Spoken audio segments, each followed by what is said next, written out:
প্রিয় শিক্ষার্থী বন্ধুরা, সবাইকে স্বাগত জানাচ্ছি। এই ভিডিওতে রয়েছে ঢাকা বোর্ড 2024 সালে এইচএসসি পরীক্ষায় আগত ইংরেজি প্রথম পত্র প্রশ্ন এবং তার সমাধান। আশা করি এই প্রশ্ন এবং তার সমাধান ইংরেজিতে ভালো প্রস্তুতি নিতে তোমাদের জন্য সহায়ক হবে। প্রিয় শিক্ষার্থী বন্ধুরা, এই চ্যানেলে রয়েছে বিভিন্ন সালে এইচএসসি পরীক্ষায় আগত ইংরেজি প্রথম পত্র প্রশ্ন এবং দ্বিতীয় পত্র প্রশ্নের সমাধান। আশা করি সবগুলো ভিডিও যদি তোমরা দেখতে পারো, ইংরেজিতে তোমাদের দক্ষতা নিঃসন্দেহে বৃদ্ধি পাবে। তাহলে চলো শিক্ষার্থী বন্ধুরা, আজকের প্রশ্নটি আমরা সমাধান করি। প্রত্যেকটি প্যাসেজই তোমাদেরকে অর্থসহ পড়ে শোনানো হবে, যাতে করে এই প্যাসেজগুলোর উপর ভিত্তি করে পরবর্তীতে যেভাবেই প্রশ্ন আসুক না কেন তোমরা যেন সহজেই অ্যান্সার করতে পারো। The success of Kalsindur girls reads like an epic. Kalsindur মেয়েদের যে সফলতা, সেটা একটি মহাকাব্যের মতো। They started their journey with practically nothing. তারা তাদের যাত্রা শুরু করেছিল মূলত শূন্য থেকে। They didn't have any boots or jerseys to wear. তাদের কোনো বুট ছিল না, জুতা ছিল না, জার্সি ছিল না পরিধান করার জন্য। ইনিশিয়ালি, প্রথম অবস্থায় they played wearing salwar and kameez. Salwar এবং কামিজ পরে প্রথমত তারা খেলা শুরু করেছিল। They also suffered from malnutrition. তারা অপুষ্টিতেও ভুগেছিল। What made them win against all adversities then. তাহলে কোন জিনিস তাদেরকে বিজয়ী করলো এই সকল প্রতিবন্ধকতার বিরুদ্ধে? যেখানে তাদের জুতা ছিল না, জার্সি ছিল না, অপুষ্টিতে ভুগছিল, কোন জিনিসের কারণে তারা এই সফলতা অর্জন করলো? What was the magic behind? এর পিছনে কোন জাদু ছিল? Mohammad Mofizuddin was an assistant teacher at Kalsindur government free primary school. Mohammad Mofizuddin Kalsindur government primary স্কুলের একজন সহকারী শিক্ষক ছিলেন। Where Minati Rani Shil was the head teacher. সেখানে প্রধান শিক্ষিকা ছিলেন Minati Rani Shil. They observe the girls interest in football. তারা লক্ষ্য করলেন ফুটবলের প্রতি মেয়েদের অনেক আগ্রহ রয়েছে। And decided to help. সিদ্ধান্ত নিলেন মেয়েদেরকে সাহায্য করবেন। It was however not that easy. কিন্তু বিষয়টা কিন্তু সহজ নয়। Girls playing football is still not a common picture in Bangladesh. মেয়েরা ফুটবল খেলবে বাংলাদেশে, এটা এখনও একটি সাধারণ কোনো দৃশ্য নয়। সচরাচর ছেলেরা ফুটবল খেলে থাকে, মেয়েদেরকে ফুটবল খেলতে খুব কমই দেখা যায়। বিভিন্ন প্রতিবন্ধকতার সম্মুখীন হয়, তাই তারা ফুটবল খেলতে পারে না, বা ঘরের বাইরে যে কোনো খেলাধুলায় তাদের উপস্থিতি কম দেখা যায়। এই লাইনটি দিয়ে সেটাই বোঝানো হয়েছে। Guardians were not convinced. গার্ডিয়ানরা সন্তুষ্ট ছিল না। As they were use to seeing girls helping mothers with household chores. কারণ তারা অভ্যস্ত ছিল মেয়েরা মায়েদেরকে সাহায্য করবে গৃহস্থালী কাজকর্মে, ঘরের কাজকর্মে। A farmer, an auto rickshaw driver, A T shop owner or a housemaid mother couldn't be that ambitious either.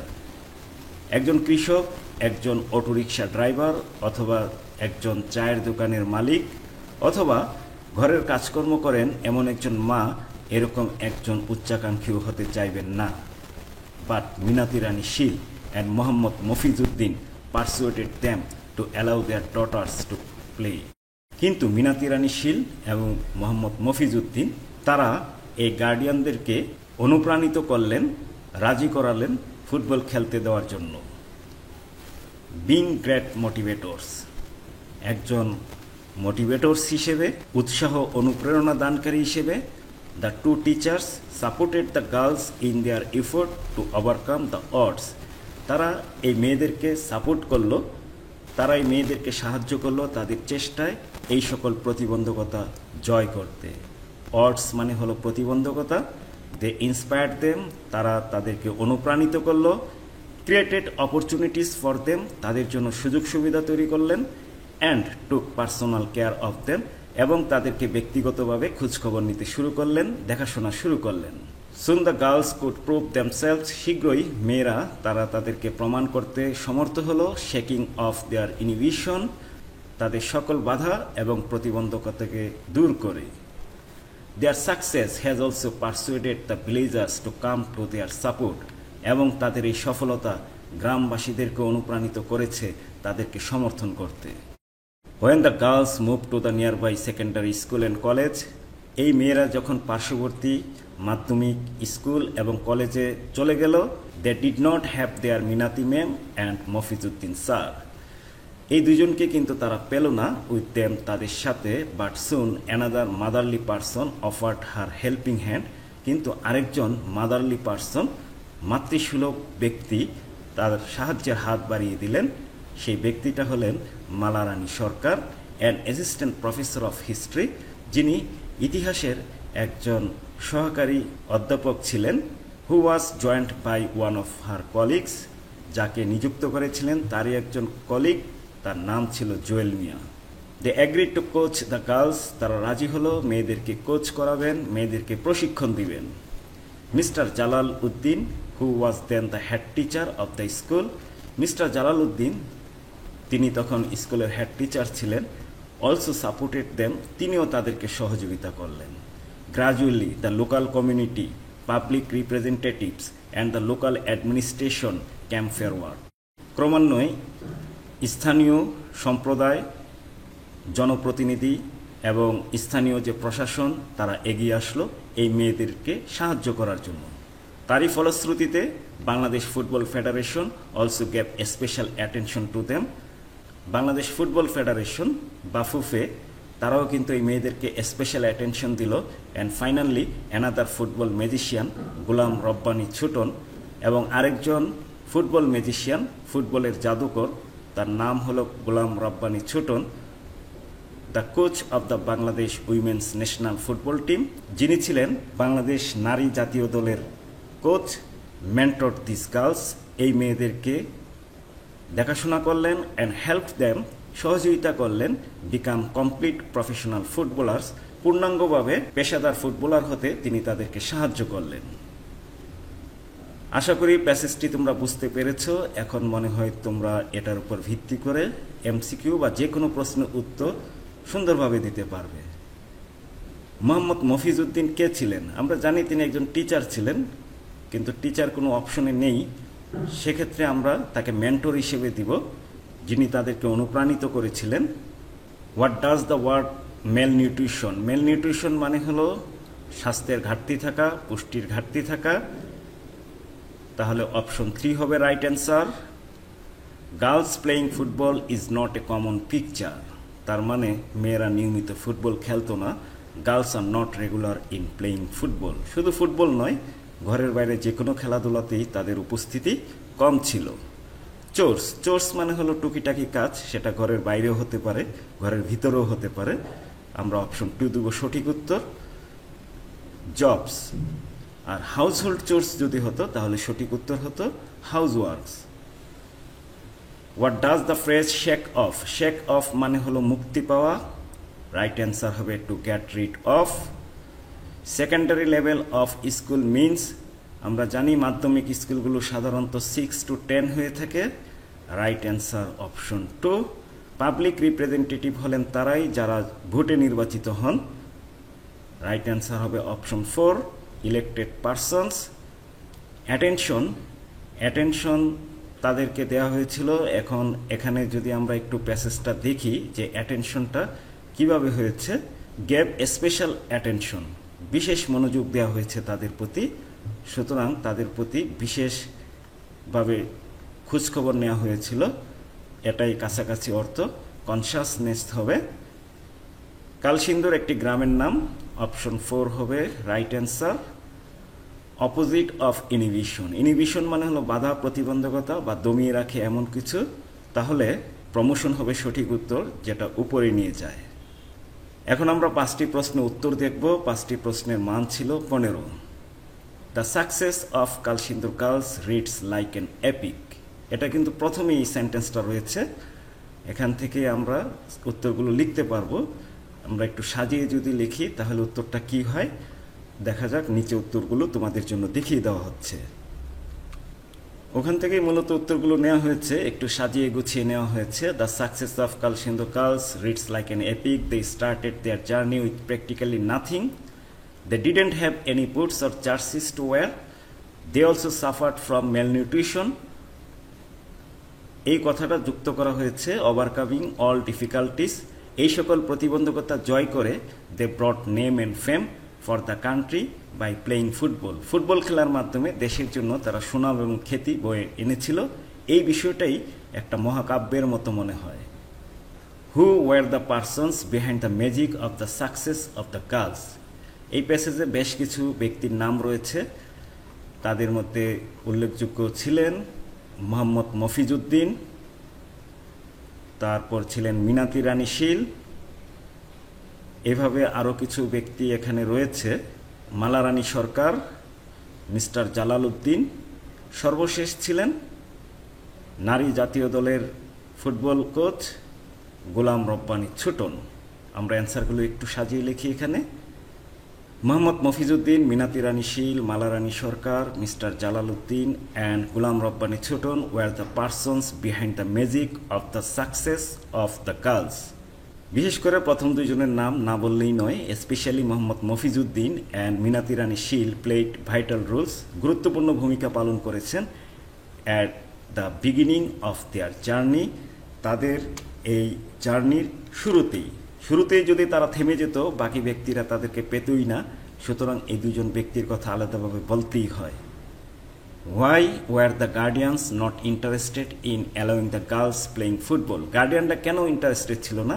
কারণ ওখানে লেখা ছিল যে তারা তাদের মেয়েদেরকে মায়ের হেল্পিং হ্যান্ড হিসেবে দেখে অভ্যস্ত, ঘরের কাজ করবে, গৃহস্থালী কাজ করবে। তাছাড়া মেয়েরা ফুটবল খেলবে এটাও তাদের কাছে গ্রহণযোগ্য ছিল না। এইসব কারণে গার্ডিয়ানসরা ইন্টারেস্টেড ছিল না। আমরা একটু সাজিয়ে লিখছি।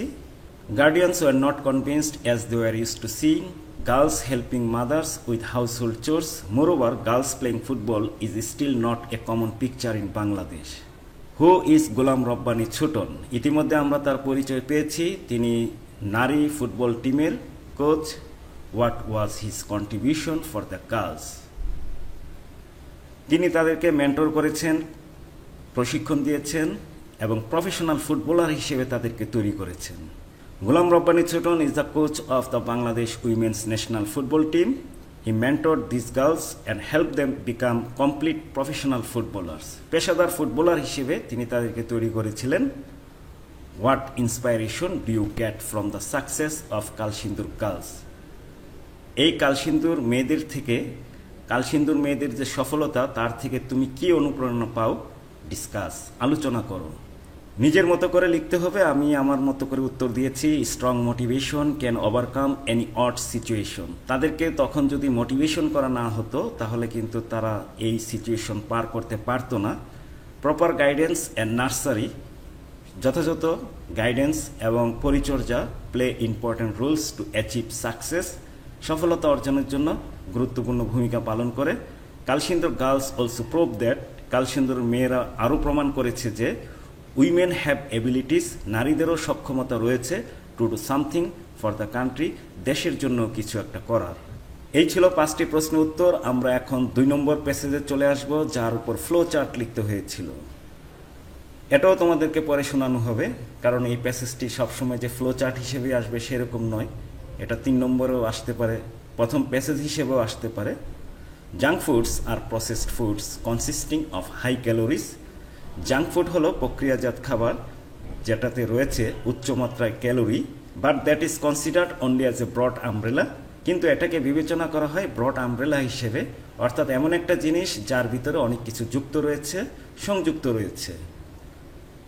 This foods are prepared in a way that, এই খাবারগুলো এমনভাবে প্রস্তুত করা হয় they look appealing and are enjoyable, এগুলো দেখতে খুবই প্রলুব্ধকর এবং উপভোগ্য। সুতরাং you are chemically programmed, chemically এগুলো এমনভাবে কেমিক্যালি প্রস্তুত করা হয় যে এগুলো একবার খাওয়ার পর বারবার খেতে মন চাইবে।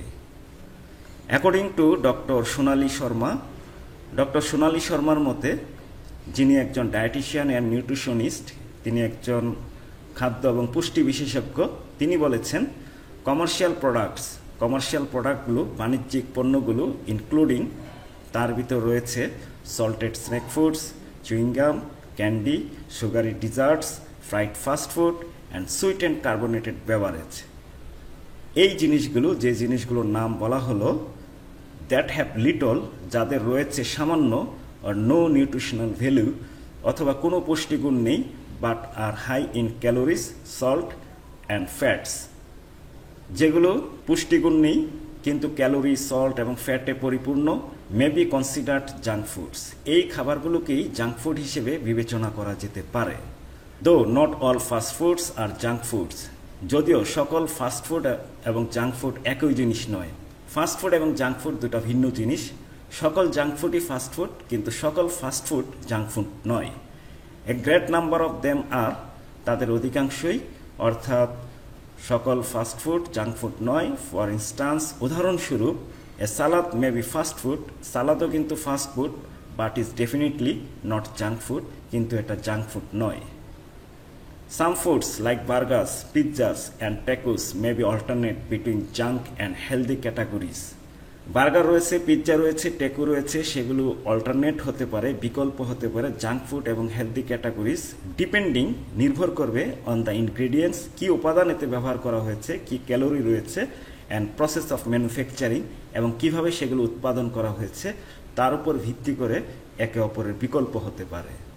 এখন আমরা এই জায়গাটা দেখব, পড়ার পরে আমরা খেয়াল করব আসলে কি চেয়েছে। Make a flow chart showing the names of junk foods. খুবই কমন, খুবই সহজ একটা বিষয় দিয়েছে। অলরেডি একটা জাঙ্ক ফুডের নাম লেখা আছে, salted snack foods. Salted snack foods এটা উল্লেখ রয়েছে। 2 নম্বরে আমরা লিখব চুইংগাম, 3 নম্বরে লিখব ক্যান্ডি, 4 নম্বরে লিখব সুগারি ডিজার্টস, 5 নম্বরে ফ্রাইড ফাস্ট ফুড, এবং 6 নম্বরে আমরা লিখব সুইট অ্যান্ড কার্বোনেটেড বেভারেজ। অবশ্যই বক্স করে লিখতে হবে, পাশাপাশি জায়গা না হলে উপর নিচে লেখা যাবে, তবে বক্স করে লিখতে হবে। উত্তরগুলো তোমাদের জন্য নিচে আবার একসাথে দিয়ে দিচ্ছি। ওখানে যা বলেছি এখানে তাই রয়েছে। এখন আমরা 3 নম্বর প্যাসেজে চলে আসব, যার উপর ভিত্তি করে সামারি লিখতে হবে। Education gives us knowledge and a set of abilities to function meaningfully in life. Education আমাদেরকে দিয়ে থাকে জ্ঞান এবং এক সেট অ্যাবিলিটি, যথাযথভাবে অর্থপূর্ণভাবে কাজ করার জন্য আমাদের জীবনে। কেমন?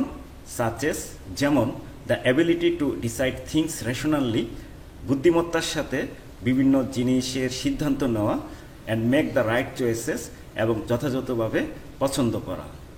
As we learn how to read, write and do the basic operations of arithmetic, যখন আমরা শিখি কিভাবে পড়তে হয়, লিখতে হয় এবং গণিতের সাধারণ বিষয়গুলো, we gain a degree of self-confidence, আমরা তখন আত্মবিশ্বাসের একটা মাত্রা অর্জন করে থাকি। আমরা যখন পড়া, লেখা এবং গণিতের সাধারণ বিষয়গুলো শিখি তখন কিন্তু আমরা একটা কনফিডেন্স অর্জন করে থাকি। We learn to think for ourselves, আমরা নিজেদের জন্য চিন্তা করতে শিখি, অ্যান্ড আর্টিকুলেট এবং প্রকাশ করি আওয়ার থটস, আমাদের চিন্তা ভাবনাগুলোকে। We pick up skills to communicate, আমরা কমিউনিকেট করার স্কিলকে অর্জন করি উইথ আদার্স, অন্যের সাথে, and manage our affairs well, এবং আমাদের যে বিষয়গুলো রয়েছে সেগুলো যথাযথভাবে ম্যানেজ করতে পারি। Education helps us think independently, education আমাদেরকে সাহায্য করে স্বাধীনভাবে চিন্তা করতে, and make our own opinions, এবং নিজেদের সিদ্ধান্ত, নিজেদের মতামত তৈরি করতে। As we know more about the world, আমরা পৃথিবীর সম্পর্কে যখন আরও জানতে পারি, we appreciate the good things, আমরা ভালো জিনিসকে প্রশংসা করি। কোন ভালো জিনিস? ইট অফার্স আস, যেটা আমাদেরকে দিয়ে থাকে সেই ভালো জিনিসের প্রশংসা করি।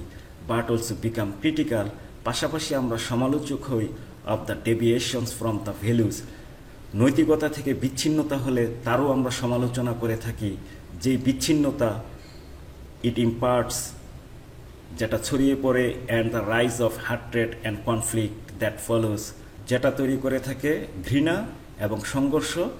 The first thing education does is to give us an awareness about ourselves, যে জিনিসটা শিক্ষা আমাদেরকে করে থাকে সর্বপ্রথম সেটা হলো আমাদের নিজেদের সম্পর্কে একটা সচেতনতা দিয়ে থাকে, which leads to the development our personality, যেটা আমাদের ব্যক্তিত্বর উন্নয়নের দিকে ধাবিত করে।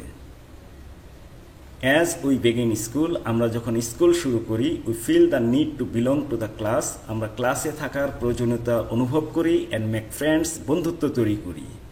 We then expand our sense of belonging to include the school at large, তারপর সেই স্কুলকে আমরা বৃহৎ আকারে বাস্তবায়ন করার প্রয়োজনীয়তা অনুভব করি, আওয়ার কমিউনিটি, আমাদের সম্প্রদায়, অ্যান্ড ফাইনালি আওয়ার কান্ট্রি, এবং পরিশেষে সর্বশেষে আমাদের দেশে। Education Das prepares every child. শিক্ষা এভাবেই প্রত্যেকটা শিশুকে প্রস্তুত করে to become an active member of the community and work for its welfare. একটি সম্প্রদায়ের অ্যাক্টিভ মেম্বার হতে সাহায্য করে এবং তার ভালোর জন্য কাজ করতে সাহায্য করে। এভাবেই একজন অ্যাক্টিভ সক্রিয় সদস্য হিসেবে তাকে প্রস্তুত করে। তাহলে এখানে শিক্ষার উদ্দেশ্য এবং শিক্ষার কাজ নিয়ে বলা হয়েছে, শিক্ষার গুণকীর্তন করা হয়েছে। চলো আমরা এটার সামারিটা একটু দেখে নিই। নিজের ভাষায় লিখতে হবে। সাধারণত 1 পৃষ্ঠা লিখলে হয়, 70 থেকে 80 ওয়ার্ডস, তার বেশি কোনোভাবেই নয়। Education is one of the basic human rights which can not be denied to survive meaningfully in the world. শিক্ষা হলো মানুষের মৌলিক চাহিদার একটি, যেটাকে কোনোভাবেই অস্বীকার করা যাবে না অর্থপূর্ণভাবে পৃথিবীতে বেঁচে থাকার জন্য। Education gives a man proper skills to lead a happy life in the society. সোসাইটিতে, সমাজে হ্যাপি লাইফ জীবনযাপন করার জন্য শিক্ষা একজন মানুষকে যথাযথ দক্ষতা দিয়ে থাকে। It gives a person vital knowledge. একজন মানুষকে ভাইটাল নলেজ দিয়ে থাকে, যেমন basic operations of arithmetic, a degree of self confidence, এগুলো দিয়ে থাকে। হুইচ আর ইসেনশিয়াল, যেগুলো খুবই প্রয়োজন to live in the world, পৃথিবীতে বেঁচে থাকার জন্য। It also gives awareness and confidence. এটা অ্যাওয়ারনেস দিয়ে থাকে, কনফিডেন্স দিয়ে থাকে to make the right choice and decision, right choice করার জন্য, and take decision about various things, এবং বিভিন্ন বিষয় সম্পর্কে ডিসিশন নিতে। Thus, education prepares every person to be an active member of the society. শিক্ষা এভাবেই প্রত্যেকটা মানুষকে সোসাইটির একজন সক্রিয় সদস্য হিসেবে প্রস্তুত করে থাকে। এই হলো সামারি। চলো আমরা এখন চলে যাচ্ছি কোশ্চেন 4। 12টি অপশন রয়েছে এখানে। এই 12টি অপশন থেকে 10টি অপশন ব্যবহার করতে হবে। যেহেতু এখানে 12টি অপশন রয়েছে, সুতরাং 2টি অপশন অতিরিক্ত আছে, সহজেই অনুমেয়। চলো আমরা এটা সমাধান করি। Good citizens are ideal people. ভালো নাগরিকরা হলো সেই সকল আদর্শ মানুষ who are possessing the positive attitude about their society. Possess মানে হলো অধিকারে থাকা, যাদের মধ্যে রয়েছে পজিটিভ অ্যাটিটিউড, ভালো আচার আচরণ, about their society, community and country also. দেশের প্রতি, সম্প্রদায়ের প্রতি, সোসাইটির প্রতি যাদের ভালো পজিটিভ অ্যাটিটিউড রয়েছে, তারাই কিন্তু good citizens. They never possess the quality of being deviated from the right path. তারা কখনোই সেটা ধারণ করে না, সেই গুণকে ধারণ করে না যেটা রাইট পথ থেকে বিচ্ছিন্ন করে দেয়, সঠিক রাস্তা থেকে বিচ্ছিন্ন করে দেয়। They are always thinking about the welfare of their surroundings. তারা সবসময় চিন্তা করে তাদের চারপাশের মঙ্গলের কথা। They have all the good qualities. তাদের সকল ভালো গুণাগুণ রয়েছে। That lead them, যেটা তাদেরকে ধাবিত করে টু দ্য পথ অফ হেল্পিং আদার্স, অন্যকে সাহায্যের পথে। এমন গুণ অর্জন করে থাকে যেটা তাদেরকে ধাবিত করে অন্যকে সাহায্য করার জন্য। দ্যাট ইজ ওয়াই, এই জন্যই good citizens are loved by all. ভালো নাগরিককে, গুড সিটিজেনকে সবাই ভালোবাসে, সবাই পছন্দ করে। They are not thinking of their materialistic prosperity. তাদের যে ম্যাটেরিয়ালিস্টিক প্রসপারিটি রয়েছে, জাগতিক যে উন্নতি রয়েছে, সেটা নিয়ে তারা চিন্তা করে না। And hence they dedicate their lives for others, এবং এই জন্যই তারা অন্যের জন্য নিজের জীবনকে ডেডিকেট করে থাকে, উৎসর্গ করে থাকে। হুইচ ইমমর্টালাইজ দেম, যেটা তাদেরকে অমর করে দেয়, অবিস্মরণীয় করে দেয়। 5 নম্বরের জন্য কোনো অপশন নেই, এটার জন্য অপশন ছিল। যেহেতু এটার জন্য কোনো অপশন নেই, যুক্তিসঙ্গত অনেক ধরনের উত্তরই গ্রহণযোগ্য হবে। তাহলে চলো এটাও আমরা সমাধান করি। আমি যে উত্তরগুলো বলবো সেটাই যে একমাত্র উত্তর সেটা নয়, আমার উত্তরগুলো ঠিক আছে, তবে প্রাসঙ্গিক অন্যান্য উত্তর গ্রহণযোগ্য হবে। দ্য ডেভেলপমেন্ট অফ কমিউনিকেশন, যোগাযোগের উন্নয়ন ইন এনি কান্ট্রি, যে কোনো দেশে। আমি এখানে কান্ট্রি বলেছি, কেউ চাইলে রিজিয়ন, এরিয়া এরকম বলতে পারে। Creates an impact on the development of the economy, একটা প্রভাব তৈরি করে থাকে অর্থনীতির উন্নয়নে। And the gross national product, যেটাকে সংক্ষেপে জিএনপি বলে, সেটার উপর একটা প্রভাব করে অফ এনি কান্ট্রি, যে কোনো দেশের জিএনপি এবং অর্থনৈতিক উন্নয়নের উপর একটা প্রভাব বিস্তার করে থাকে তার যোগাযোগের উন্নয়নের উপর। Bangladesh in this sense, Bangladesh সেক্ষেত্রে has become a role model all over the world, Bangladesh সেক্ষেত্রে সারা বিশ্বব্যাপী একটি রোল মডেল হিসেবে দাঁড়িয়েছে। The present government has schedule projects, বর্তমান সরকার বিভিন্ন প্রজেক্ট শিডিউল করেছে, অর্থাৎ সেগুলো বাস্তবায়ন করার জন্য কাজ করছে। And such projects recently significantly increase, এটা ভার্ব, এখানে আমাদের অ্যাডভার্ব দরকার। উল্লেখযোগ্য হারে গুরুত্বপূর্ণভাবে বৃদ্ধি করেছে the lifestyle of the country people, দেশের মানুষের জীবন ধারণ পদ্ধতিতে। উই ক্যান মেনশন হেয়ার, আমরা এখানে মেনশন করতে পারি, উল্লেখ করতে পারি সাম অফ সাচ ডেভেলপমেন্টস, এরকম কিছু উন্নয়ন। The Padma multipurpose bridge, Padma bridge, the expressway অথবা the elevated expressway, the Bangabandhu tunnel under the river, Bangabandhu টানেলটা কোন নদীর নিচে? কর্ণফুলী নদীর নিচে। And the metro rail in Dhaka city, এবং ঢাকা শহরে যে মেট্রো রেল স্থাপন করা হয়েছে সেগুলো আমরা উল্লেখ করতে পারি। The national and international business will be expanded, সম্প্রসারিত হবে জাতীয় এবং আন্তর্জাতিক ব্যবসা বাণিজ্য by this kinds of communication development, এই ধরনের যোগাযোগের উন্নয়নের উপর। শিক্ষার্থী বন্ধুরা, এখন আমরা চলে আসলাম কোশ্চেন 6, রিঅ্যারেঞ্জ করতে হবে। চলো আমরা এটাকে রিঅ্যারেঞ্জ করে ফেলি। এটা নেওয়া হয়েছে জয়নুল আবেদিনের কাহিনী থেকে। Zainul Abedin was born at a village in Kishoreganj in 1914, 1914 সালে কিশোরগঞ্জের একটি গ্রামে জয়নুল আবেদিন জন্মগ্রহণ করেছিলেন। তার বাবা ছিলেন একজন police officer, his father Tamizuddin was a police officer.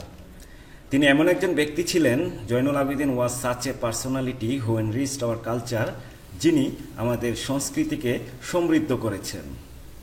The great personality is a person, great personality হলো সেই ব্যক্তি who contributed for his country, for the people, যিনি তার দেশের জন্য অথবা দেশের মানুষের জন্য অবদান রেখেছেন, তাদেরকেই গ্রেট পার্সোনালিটি বলা হয়। 2 এবং 6 চাইলে আগে পরে দেওয়া যাবে, এই দুইটা আগে পরে দুইভাবেই সঠিক হয়।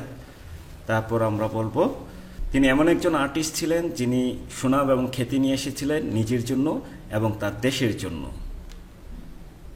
স্কুলের যে কঠিন বাধা ধরা নিয়ম তিনি সেটা পছন্দ করতেন না। The artist did not like the hard rules of school. সুতরাং 15 বছর বয়সে তিনি কলকাতায় চলে গেলেন এবং গভর্নমেন্ট আর্ট কলেজে তিনি ভর্তি হলেন। So at the age of 15 he went to Kolkata and was admitted in a government art college. তারপর তিনি কি করলেন? He drew the pictures of the famine of the second world war and got huge reputation. আর এই রেপুটেশনের জন্য for this he was awarded gold medal in all India. সমগ্র ভারতে তিনি, অর্থাৎ তৎকালীন সময়ে অবিভক্ত ভারতে, স্বর্ণপদকে তিনি ভূষিত হয়েছিলেন। এই মহান ব্যক্তি মারা যান 28 মে 1976 সালে ঢাকায়। তাহলে আমরা একটু অ্যান্সারগুলো একসাথে দেখে নিই। 5, 8, 2, 6, 10, 3, 9, 7, 1, 4, অথবা নিচেরটাও বিকল্প অ্যান্সার হবে। আমরা এখন রাইটিং পার্টে দেখব রাইটিং পার্টে কি কি অংশ ছিল। গ্রাফ এন্ড চার্ট 7 নম্বরে ছিল, মার্কস ছিল 15। The graph below shows the user's condition of the social sites of mobile phone in internet for the last 4 years. গত 4 বছরের একটা চার্ট রয়েছে। Describe the graph highlighting the information given in the chart. Mobile ফোনে social সাইটগুলো কী পরিমাণ ব্যবহার হয়েছে? 2020 সালে 10%, 2021 সালে 15%, 2022 সালে 25%, 2023 সালে 37.50%। যত দিন যাচ্ছে বেড়েই চলেছে। সুন্দরভাবে তার একটা ডিসক্রিপশন লিখে দিতে হবে। তারপর স্টোরি, তার জন্য 15 মার্কস ছিল। Raihan is a student who has recently pass the HSC exam obtaining unexpected marks.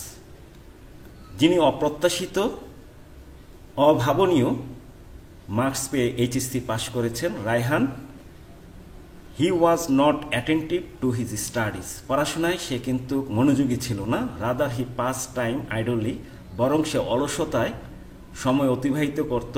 And ডিসঅবিডিয়েন্টলি, এবং অবাধ্যভাবে চলাফেরা করত। But after his test exam, কিন্তু টেস্ট এক্সামের পর। টেস্ট এক্সামের পর এমন কিছু একটা করলো যেটা তার জীবনের মোড়কে ঘুরিয়ে দিয়েছিল। সে যে ইনঅ্যাটেন্টিভ ছিল এবং ডিসঅবিডিয়েন্ট ছিল, সেটা থেকে সে ইউটার্ন নিয়ে প্রচুর পড়াশোনা করে সে এখন এমন রেজাল্ট করেছে, এলাকাবাসী তাকে নিয়ে এখন গর্বিত, তাকে নিয়ে প্রশংসা করছে এবং তার উজ্জ্বল ভবিষ্যৎ কামনা করছে। এইভাবে ফিনিশিং দেওয়াটা দরকার, কারণ শুরুটা কিন্তু এমনভাবে করেছে যে তোমার কাছ থেকে এই রকম অ্যান্সারই আশা করছে। যাই হোক, এই অ্যান্সারটা আমি অন্য একটি ভিডিওতে দিয়ে দিব। যারা চ্যানেলটি সাবস্ক্রাইব করোনি, সাবস্ক্রাইব করে রাখো, যাতে করে ভিডিওটি দেওয়া মাত্র নোটিফিকেশন তোমার কাছে পৌঁছে যায়। সর্বশেষ প্রশ্ন, writing a letter. Suppose you are Zinia, মনে করো তুমি Zinia. Your younger sister Sonia reads in a school in Dhaka. তোমার ছোট বোন সোনিয়া, সে ঢাকার একটি স্কুলে পড়াশোনা করে। Write a letter to her, তার কাছে লেটার লিখতে হবে describing the advantage of learning English. ইংরেজি শেখার যে অ্যাডভান্টেজ রয়েছে, উপকারিতা রয়েছে, সুযোগ সুবিধা রয়েছে, সেটা জানিয়ে সেটা বর্ণনা করে ছোট বোনের কাছে চিঠি লিখতে হবে।